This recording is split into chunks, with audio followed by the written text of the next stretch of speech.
On September 16, 2007, Blackwater Security Consulting military contractors shot at Iraqi civilians, killing 17 and injuring 20 in Nisour Square, Baghdad.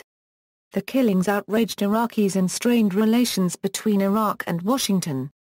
Blackwater guards claimed that the convoy was ambushed and that they fired at the attackers in defense of the convoy. The Iraqi government and Iraqi police investigator Fariz Saudi Abdul alleged that the killings were unprovoked. The next day, Blackwater Worldwide's license to operate in Iraq was temporarily revoked. The U.S. State Department has said that innocent life was lost, and according to the Washington Post, a military report appeared to corroborate the Iraqi government's contention that Blackwater was at fault. The Iraqi government vowed to punish Blackwater. The incident sparked at least 5 investigations, including one from the Federal Bureau of Investigation.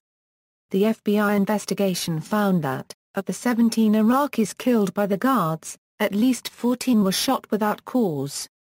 In September 2008, the U.S. charged 5 Blackwater guards with 14 counts of manslaughter, 20 counts of attempted manslaughter and a weapons violation, but on December 31, 2009, a U.S. district judge dismissed all charges on the grounds that the case against the Blackwater guards had been improperly built on testimony given in exchange for immunity.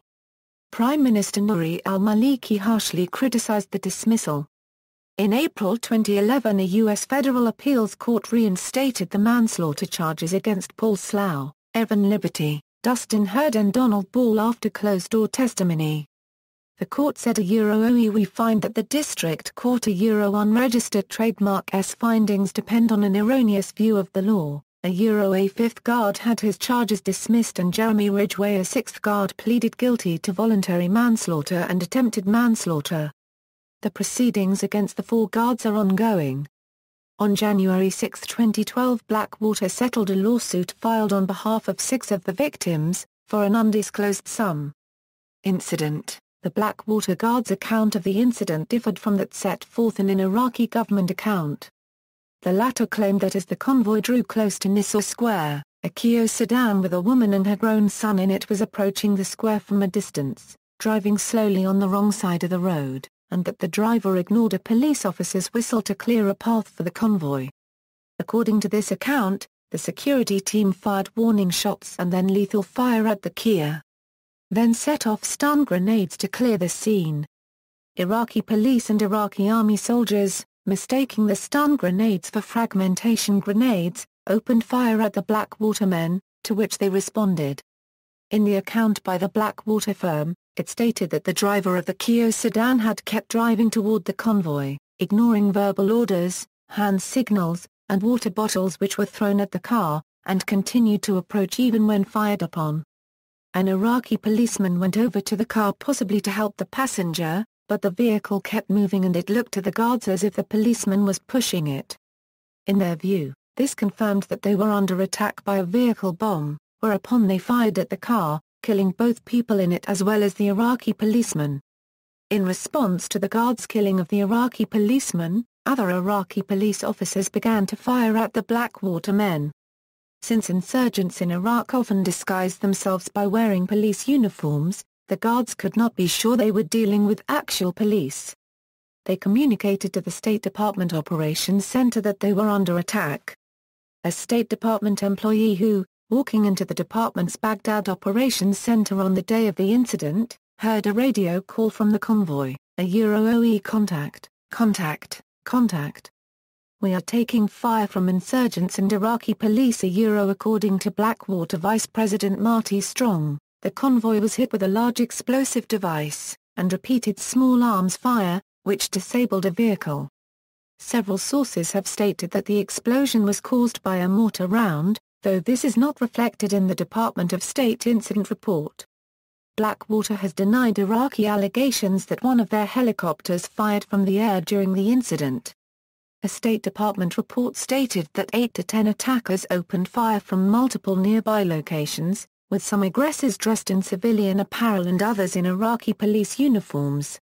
The report said that as the convoy tried to leave, its route was blocked by insurgents armed with machine guns at 12:08 p.m. according to another U.S. government report. the team returned fire to several identified targets before leaving the area, and a second convoy en route to help was blocked, surrounded by several Iraqi police and Iraqi National Guard vehicles and armed personnel. A U.S. Army convoy, possibly the same one delayed by Iraqi forces, arrived approximately a half-hour later, backed by air cover, to escort the convoy back to the Green Zone. On September 27, 2007, the New York Times reported that during the chaotic incident at Nisour Square, one member of the Blackwater security team continued to fire on civilians, despite urgent ceasefire calls from colleagues. It is unclear whether the team member mistook the civilians for insurgents. The incident was resolved only after another Blackwater contractor pointed his weapon at the man still firing and ordered him to stop. 3 Blackwater guards who witnessed the incident said that they believed the shootings were unjustified. Impact: in the immediate aftermath of the attacks, Blackwater's rights to conduct work in Iraq were temporarily suspended. Several Iraqi and American investigations have or are being conducted into the incident. The incident has caused Iraqi Prime Minister Nouri al-Maliki to call on the U.S. government to end its contract with Blackwater USA, and for the Iraqi government to push for an apology, compensation for victims or their families, and for the guards involved in the shooting to be held accountable. The U.S. House passed a bill that would make all private contractors working in Iraq and other combat zones subject to prosecution by U.S. courts. The U.S. Senate will reportedly consider similar legislation. License to operate in Iraq. On September 18, 2007, General Abdul Karim Khalaf, an Iraqi Interior Ministry spokesman, said Blackwater is not allowed to operate anywhere in the Republic of Iraq. Spokesman Ali al-Dabar stated that the ban would last for the duration of the investigation, and that it would not be permanent. The banning was described by P.W. Singer, an expert on the private military industry, as inevitable, given the U.S. government's reliance on and lack of oversight of the private military industry in Iraq. The Private Security Company Association of Iraq, in a document last updated on July 3, 2007, listed Blackwater as not having a license to operate in Iraq despite their attempts to apply for one. Blackwater's operations on behalf of the U.S. Department of State and the CIA may be unaffected by license revocation. Also, it is not clear whether the license revocation is permanent. On September 19, as a result of the incident, the United States temporarily suspended all land travel by U.S. diplomats and other civilian officials in Iraq outside Baghdad's heavily fortified Green Zone. The order confines most Americans to a 3.5 square miles area in the center of the city so that they are unable to visit other areas without traveling in a helicopter. The order did not say when the suspension would expire. On September 21, CNN reported that Blackwater would resume normal operations the following day. Blackwater, which had been operating in Iraq without an Iraqi government license, applied for one after the incident, but the application was rejected by Iraqi officials in January 2009. The Iraqi government ordered Blackwater to leave Iraq as soon as a joint Iraqi-U.S. committee finished drafting new guidelines on private contractors under the Iraqi-U.S. Security Agreement. On January 31, 2009, the U.S. State Department notified Blackwater that it would not be renewing its security contract with the company. Investigations. The U.S. State Department said it planned to investigate what it called a terrible incident. According to Iraqi Prime Minister Nouri al-Maliki, Secretary of State Condoleezza Rice promised a fair and transparent investigation into the incident. The State Department announced an American-Iraqi joint commission to investigate both the shooting and the broader issue of employing private security contractors. The committee was co-chaired by Abd al-Qadir, the Iraqi Minister of Defense, and Patricia A. Butinis, the Chaga Copyright Affair of the U.S. Embassy in Iraq.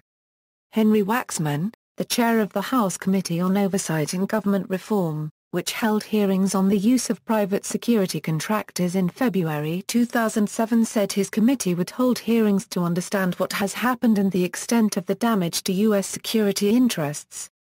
Waxman stated that the controversy over Blackwater is an unfortunate demonstration of the perils of excessive reliance on private security contractors. On October 4, 2007, the Federal Bureau of Investigation announced that it would be taking the lead in the investigation of the shooting incident. Findings: Major General Abdul Karim Khalaf, an Interior Ministry spokesman, said Iraqi authorities had completed their investigation into the shooting and concluded that Blackwater guards were responsible for the deaths. U.S. military reports appear to corroborate the Iraqi government's contention that Blackwater was at fault in the incident. On October 2, 2007, the Democratic staff of the House Oversight and Government Reform Committee released a report stating that Blackwater USA guards have used deadly force weekly in Iraq and have inflicted significant casualties and property damage. The report found that the guards fired their weapons an average of 1.4 times a week. The report further said that Blackwater reports that its forces fired first in over 80% of the cases. On October 4, 2007, U.S. military reports indicated Blackwater's guards opened fire without provocation and used excessive force.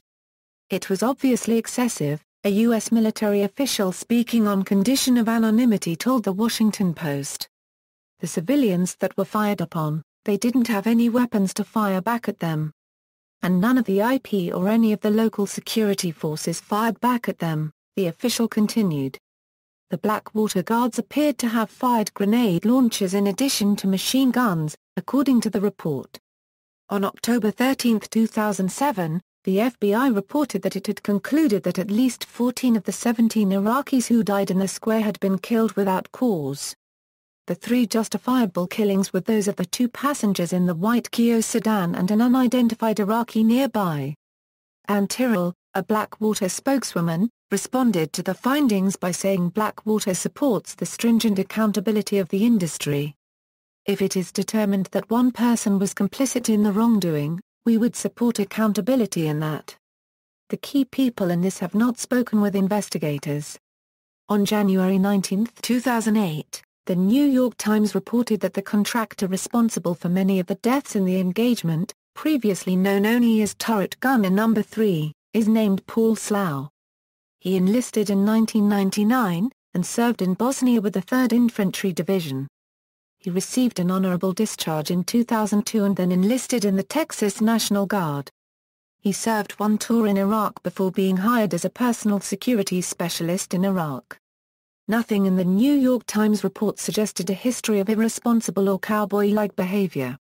Radio logs released in December 2008 seem to affirm that the guards had been responding to an attack on September 16. The logs depicted a hectic 8 minutes in which the guards repeatedly reported incoming gunfire from insurgents and Iraqi police. On April 1, 2009, the Associated Press reported that forensic tests on bullets were inconclusive. None of the bullets the lab had available could be matched to the rifles used by the guards. On April 1, 2011, the Associated Press reported on Eric Prince's 7-hour testimony about what allegedly transpired. Prince strongly criticized the way in which federal authorities had handled the investigation and disputed the claims that U.S. or Blackwater personnel were to blame for the shootings. In his testimony, Prince noted that, "It seems the ballistics analysis was done to prove the guilt of the Americans, not to just try to identify what happened there." Eric Prince said that he didn't believe the FBI had fully investigated the sources of all the used bullets in Nisour Square, arguing that it would have been helpful if the defense had been in possession of a complete ballistics report. FBI scientists couldn't match bullets from the square to guns carried by the Blackwater guards, and FBI investigators found foreign cartridge cases of the kind not used by U.S. or Blackwater personnel. As shootings in the square were not uncommon, it is unclear whether the shells were from the shooting in question or from other incidents. UN October 2007 report: In October 2007, the United Nations released a 2-year study that stated that private contractors, although hired as security guards, were performing military duties. The report found that the use of contractors such as Blackwater was a new form of mercenary activity, and illegal under international law. However, the United States is not a signatory of the 1989 UN Mercenary Convention banning the use of mercenaries. nor is the U.S. a signatory of the 1977 Additional Protocol to the 1949 Geneva Conventions, in which Article 47 specifies that mercenaries are civilians who take a direct part in the hostilities, and are motivated to take part in the hostilities essentially by the desire for private gain. Iraqi reaction: we see the security firms doing whatever they want in the streets. They beat citizens and scorn them, Baghdad resident Halim Mashkoor told AP Television News. He asked, if such a thing happened in America or Britain, would the American president or American citizens accept it?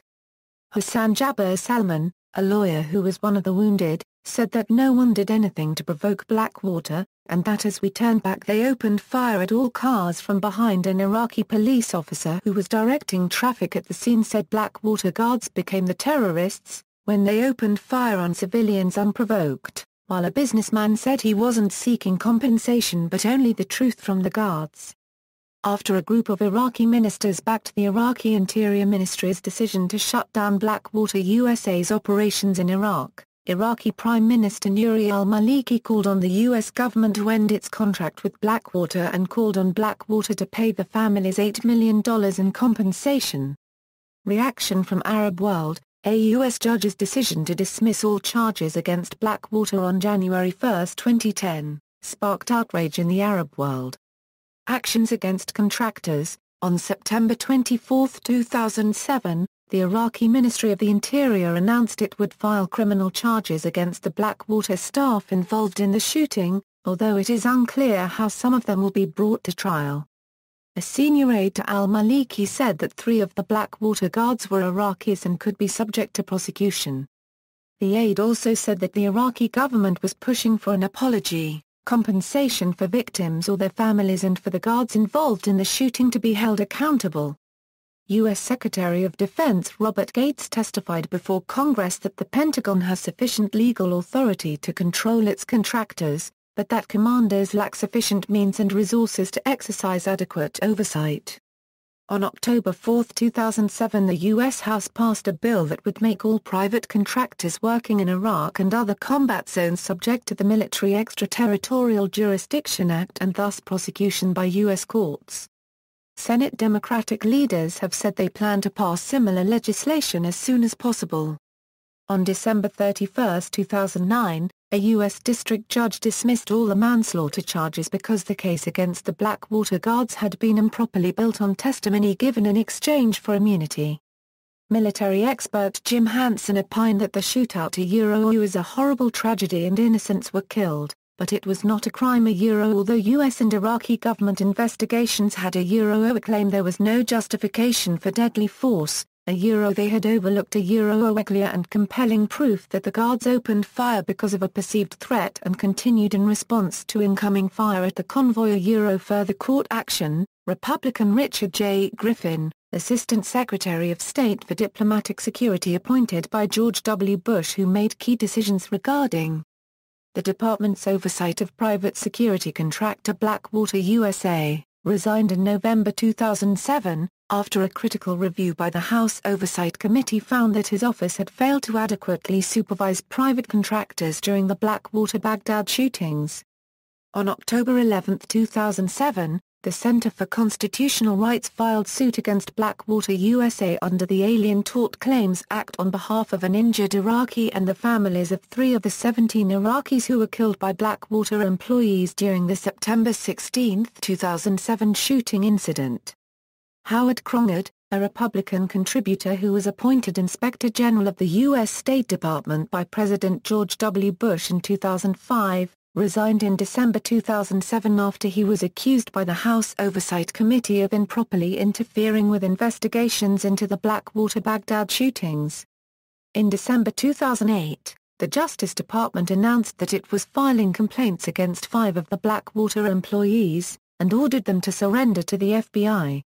Charged with manslaughter were Donald Ball, a former Marine from West Valley City, Utah; Dustin Hurd, a former Marine from Knoxville, Tennessee; Evan Liberty, a former Marine from Rochester, New Hampshire; Nick Slatton, a former Army sergeant from Sparta, Tennessee; and Paul Slough, an Army veteran from Keller, Texas. a sixth Blackwater guard, Jeremy Ridgway of California, struck a deal with prosecutors and pleaded guilty to 1 count each of manslaughter, attempted manslaughter, and aiding and abetting.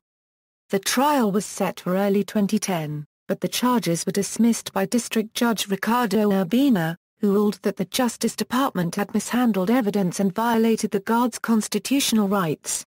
The disputed evidence included statements the guards were compelled to give to State Department investigators. As these statements would have been self-incriminating, they were therefore protected under the Fifth Amendment to the United States Constitution. Prosecutors should therefore have built their case against the men without them, a BBC report explained.